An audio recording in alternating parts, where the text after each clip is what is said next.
Delighted to welcome you this morning to Lulworth Castle, an absolute glorious Dorset location, a glorious Dorset day, and a real opportunity to celebrate bringing together the old, the rural, and the new digital age across the whole of our county. We're absolutely delighted this morning as Chief Executive of the County Council to be here and to be able to take forward the signing of our contract for the delivery of superfast broadband across the county. Why superfast and why in Dorset, why in the rural area? This is really important to us. This makes sure that the rural areas aren't left behind, makes our communities and our individuals, and particularly our young people, access jobs, training, entertainment, and hopefully a whole host of public services. What we need to do as local authorities is transform our services as well, so that we're working efficiently and effectively. It took Cornwall 2.5 years to say they were going to do 95%. Devon and Somerset is going to get to 91, 92%. All right, Dorset's already staked out a stall of 97%, which is one of the leading counties in the country. The government itself has set an ambition of 2017 to get to 95%, which is just recent. You're already there, and you're both in your ambition and intent, and the contract will be delivered before 2017. So we're going to go for 97%, and by the way, no one wants to stop there. That's what we believe we can do with the existing funds in place. I can tell you, we started out in Cornwall at 84%, and we've ended at 95%, which we believe we're going to do, and we hope to do the same here. So if we can go on to 98 or 99%, we certainly will. We will learn as we go. And if we, and many other places around the country, we're finding the same. We're able to push it further once we get out into the network, once the teams start deploying. Our network, even though it's being built by BT, is the only network in the country that ensures competition. And the reason being is you can choose over 80 ISPs or communications companies to use your fiber service. So if you want to watch Sky or use TalkTalk or buy the BT retail sports package, you can.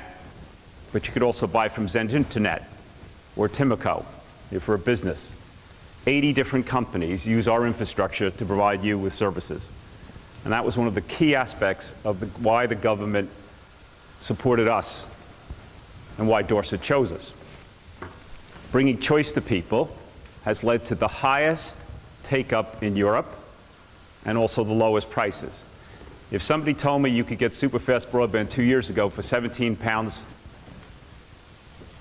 and a £100 Sainsbury voucher and 6 months free, I would have said, no, that's not going to happen that quickly. But it has. And that is driven by choice. And that's what we bring. So from this afternoon, and some of the team are actually here, we're going to start mobilizing. All right, we're going to take what we've done on the desktop in our designs, what we believe we can do, and start mobilizing our troops. We'll go through a mobilization phase, and then we'll start surveying. And what that means is people actually go out and make sure that the infrastructure we believe is in place and what's there can be utilized in the design that we've created. All right, it's a great deal of work. The two technologies that we're going to be delivering primarily are fiber to the cabinet technology, which is where you'll see new green boxes appear next to the old existing ones, and fiber to the prem. In addition to this, later this summer, we'll be announcing something called fiber on demand, which wherever there's a fiber to the cabinet box, if someone wants to get a direct fiber connection, so a fiber to the prem connection, they'll be able to. We'll also bought LTE or 4G spectrum, and we're trialing that for very remote and rural areas to see if that would fit, if that will deploy a good broadband service to those people where it's not cost effective to deliver fiber. And as I said, we're trialing it now. So whether it's wireless or satellite or fiber, we're going to have a mix of solutions that we'll bring to Dorset to try to go as far past the 97% as possible. This is a fantastic moment for Dorset. I think with all those facts and figures, knowing that there's a big engineering project behind this, we know there's a long way for us still to go. Such an important time for us, such a fantastic opportunity to take us forward, and something we really should be celebrating across the county.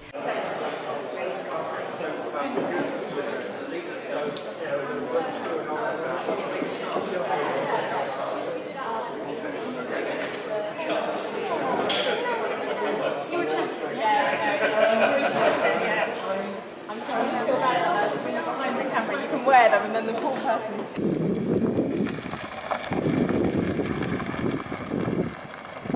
This broadband project can do for us. So without further ado, I'm going to hand over to our first speaker, who is Charles.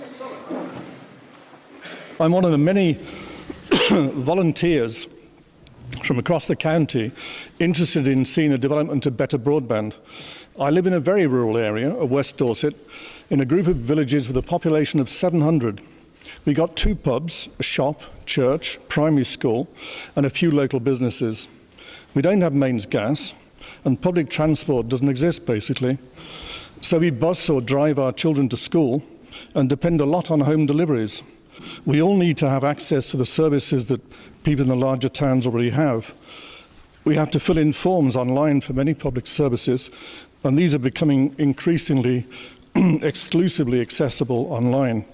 DEFRA registration for farmers, tax returns, benefits applications, doctor's appointments, reordering medicines, online ordering for food delivery. I and many others have been involved with the project teams since about 2 years in the development of the local broadband plan, and more recently in the planning activities at raising public awareness and community engagement at the local level. The project website was developed to register interest as a demonstration of demand, and was also used to identify the large number of volunteers, almost 1,000 across the county, willing to act as local broadband champions. We held a first meeting for our champions in the southwest part of Dorset, Lyme Regis, Beminster, Bridport area, and 2 local area coordinators volunteered their time and are here with us today. Many similar meetings are planned to be held across the rest of the county over the coming months, so that we can establish an extensive network of volunteers. In this way, we are hoping to establish strong local community engagement, including contacts with parish and district councils, as well with our schools, local organisations and small business. As my colleague James Well will now explain, businesses across Dorset will also benefit from support provided by Dorset's Local Enterprise Partnership. Thank you.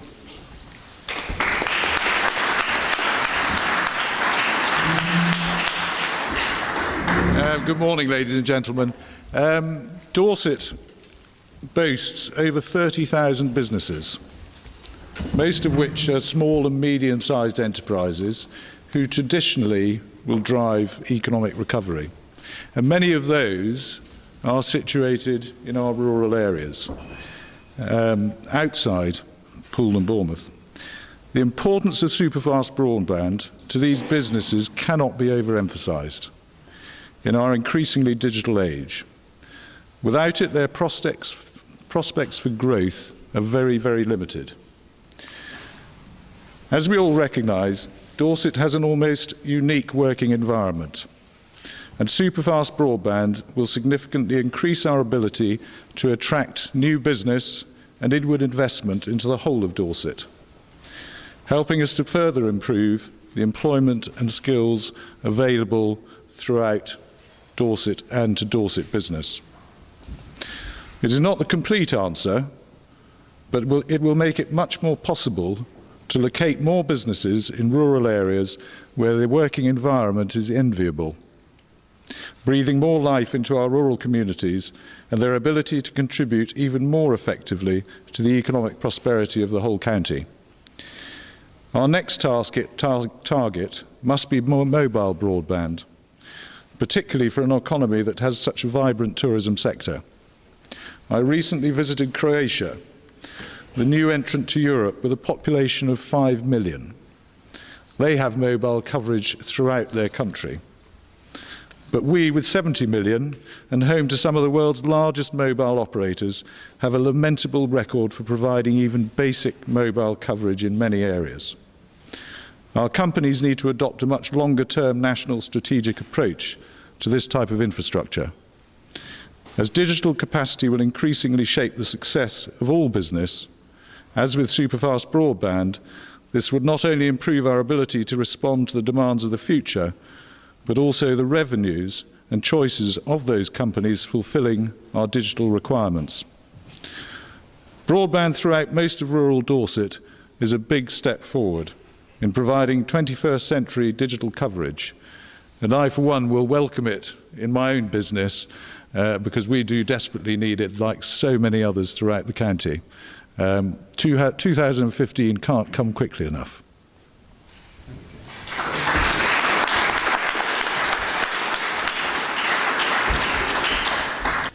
I am one of the original sort of architects of Broadband Delivery UK and the government's policy on broadband, so to some extent I have a responsibility for the programme that is now being rolled out in Dorset.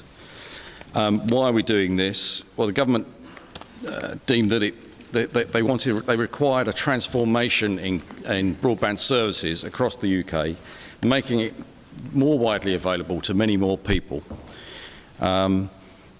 The reason they do that, because they want to spread the economic and social benefits to a much wider range of people than would have happened had it just been left to the commercial enterprises, who clearly have a slightly different emphasis in terms of their deployment plans from the commercial aspect. The process that we went through was a competitive one, and we set out to find supplier solutions. Now that's an important point, because we did not deem that it was for government to choose a technology or the actual rollout approach. It should be suppliers who have a expertise and a skill in this, who will design and develop those approaches so that they can then further upgrade them. Excuse me. So the government's ambition is to see that transformation by 2015. And it put up initially a further an amount of 530 million, which was then matched by local authorities. The output from that is that we had a target of 90% superfast broadband, but in many cases, and Dorset being one, your chosen supplier is pushing that beyond that, and that is a fantastic result.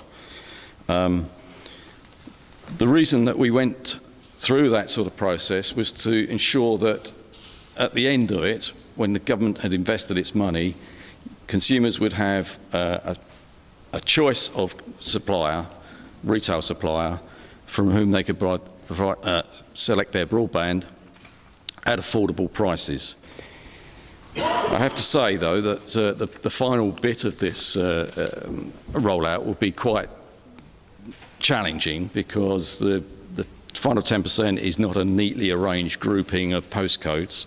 It is fragmented and dispersed, and so we have to arrive at an intelligent solution which maximises and gives us the optimal output from the government's investment. And so that's what we'll be doing over the next few months, and we're hoping to, hoping to be able to make further announcements about that in due course. Okay. Good afternoon, everybody. My name's Bill Murphy, and I'm from BT, and I'm the managing director responsible for this program. Despite this accent, I've been here since 1989, and been coming down to Dorset for the last 2.5 years for this program. And if anybody had told me 2 years ago that we'd be sitting here today with an ambition and a contractual commitment of delivering 97% fiber broadband, 97% of all homes and businesses across Dorset, and you'd be ahead of Cornwall, and you'd be ahead of Devon and Somerset, and you're going to be ahead of France, I would have said, no, that's not going to happen. But it has. And as a matter of fact, if you actually look at where you're going, you're ahead of the government ambition now, which has been reset around 95%. And your leadership, whether it be political or the executive, both want to go as far as possible. And even though today we're making a contractual commitment to 97%, nobody wants to stop there. And with the technology we have coming, with additional programs the government wants to launch, we can push that further. And there's only 3 other counties in the country that actually have gone higher than you. So you're actually leading. So not only are you competing locally, all right, you're competing nationally with a very, very ambitious goal. You know, rarely in life do you get an opportunity to work on a program that has the potential to affect every citizen and every business in the country. Well, that's what we're announcing today. You know, we've passed 16 million premises already. We'll have 75% of Dorset done by next May. And we will, within the next 6 months, have a very clear path about how we're going to do the areas that BT is not going to do commercially. It is a great deal of work. It is a huge engineering and logistics challenge. It is not delivered by magic. I meet some people around the country and they say, well, why can't it get done faster? Well, we're going to be pulling thousands of kilometers of cable. We'll be upgrading every exchange. We'll be putting cabinets and power out to locations that just aren't easy to get to. So we're going to need patience, engagement, working with the planning authorities, transport, communities to get this right. And I've always been very impressed with Dorset's digital champions. Matter of fact, I've seen some counties that have 100, 200, but not 1,000. And I think you're very well placed, not just to make sure that we can get this rollout out as fast as possible and with as much understanding, because there will be times and roads will have to be closed, but we'll keep that to a minimum. But if you know it's coming, then you're involved in the process. I think it's going to be very important. But more importantly, I'm very confident we'll get this network rolled out. The key is, though, getting people connected. You know, connectedness is about competitiveness today, whether that's at local levels or national or global. Getting people understanding the benefits of why superfast broadband can help, what it can bring from a lifestyle point of view or from a business point of view. There's a key role for both champions and government and industry, and we're all going to have to work together. We're certainly going to be married for the next 3.5 years rolling out this program. And there'll be a great deal to do. The good news is we start this afternoon. Thank you very much.